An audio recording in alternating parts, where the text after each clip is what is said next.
साथियों नमस्कार, स्वागत है आपका एक नए वीडियो में। आपका जो है ये अगला प्रश्न है।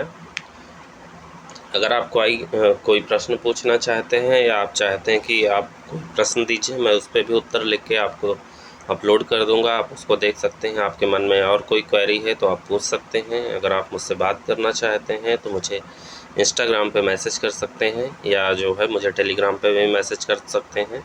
मेरा जो है दोनों का लिंक अबाउट सेक्शन पे है। मेरे पेज पे जाएंगे तो अबाउट सेक्शन में आपको मिलेगा।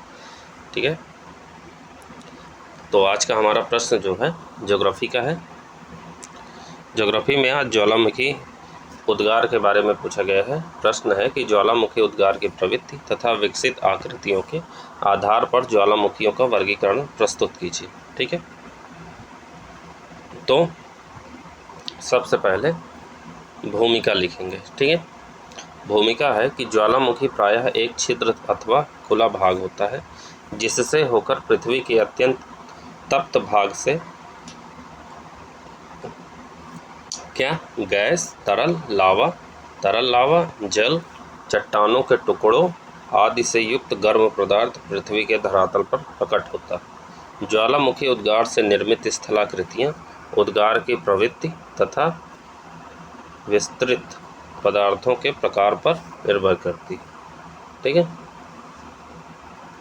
तो ये हमारी हो गई भूमिका। अब आगे देखेंगे ज्वालामुखी उद्गार की प्रवृत्ति के आधार पर ज्वालामुखियों का वर्गीकरण। ठीक है, चलिए देखते हैं। नंबर 1, केंद्रीय उद्भेदन वाले ज्वालामुखी। केंद्रीय उद्भेदन वाले ज्वालामुखी क्या होते हैं? इसका उद्गार एक संकरी नली या द्रोणी के सहारे एक छिद्र से होता है। ठीक है, इसके अंतर्गत गैस, लावा तथा विखंडित पदार्थ अधिक मात्रा में विस्फोटक उद्भेदन के साथ आकाश में काफ़ी ऊंचाई तक प्रकट होते हैं। यह अत्यधिक विनाशकारी ज्वालामुखी हैं। इस प्रकार के ज्वालामुखी को निश्रित पदार्थों की विभिन्नता और उद्गार की अवधि के आधार पर कई उपविभागों में विभाजित किया जाता है। ठीक, देख लीजिए उपविभाग दिए गए हैं। ये देखिए ज्वालामुखी का ये क्रेटर है। ठीक है, क्रेटर मतलब ये क्रेटर दिया गया है और ज्वालामुखी छिद्र भी इसे कहते हैं।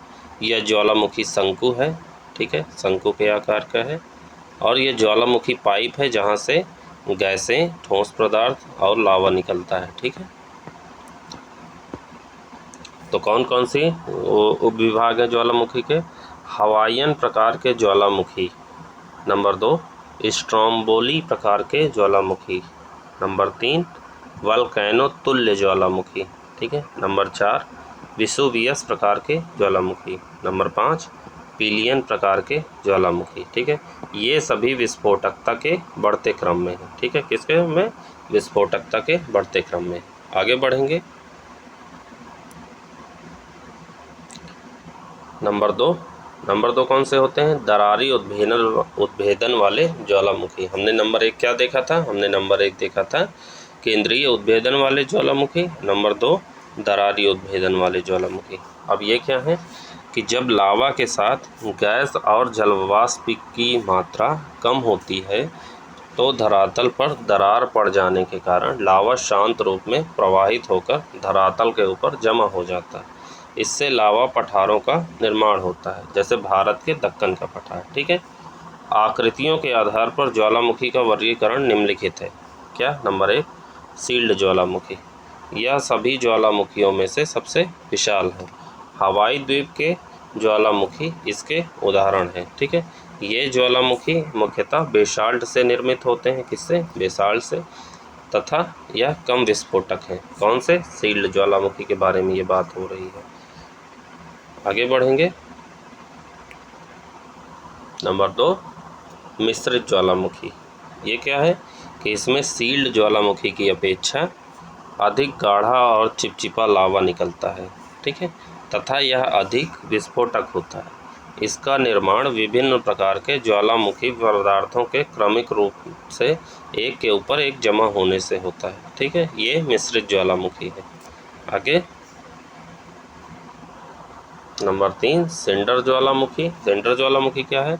इनका निर्माण ज्वालामुखी धूल, राख एवं विखंडित पदार्थों से होता है तथा इसकी ढाल मिश्रित ज्वालामुखी के ढाल के समान होती है। प्रारंभ में इसकी ऊंचाई कम होती है, परंतु मिश्रित पदार्थों के क्रमिक रूप से जमाव से यह बढ़ता जाता है। ठीक है, इनके निर्माण में तरल पदार्थों का योगदान नहीं होता है। ठीक है, तो ये हो गए हमारे ज्वालामुखी उद्भेदन के प्रकार। ठीक है, अंत में हम निष्कर्ष लिखेंगे। निष्कर्ष है कि ज्वालामुखी एक महत्वपूर्ण क्रिया है जो धरातल पर विभिन्न स्थलाकृतियों का निर्माण करता है। इसके द्वारा हमें पृथ्वी की आंतरिक संरचना के अध्ययन में सहायता मिलती है। ये हो गया हमारा निष्कर्ष। तो आज का हमारा प्रश्न जो है किससे संबंधित था? ज्वालामुखी से संबंधित था, ज्वालामुखी उद्गार से। ठीक है, अगर आपने पीछे के वीडियो नहीं देखे हैं तो देख लीजिए, चैनल पे हैं। तो मिलते हैं किसी नए वीडियो में नए टॉपिक के साथ। तब तक के लिए जय हिंद, जय Bharat. Thank you so much.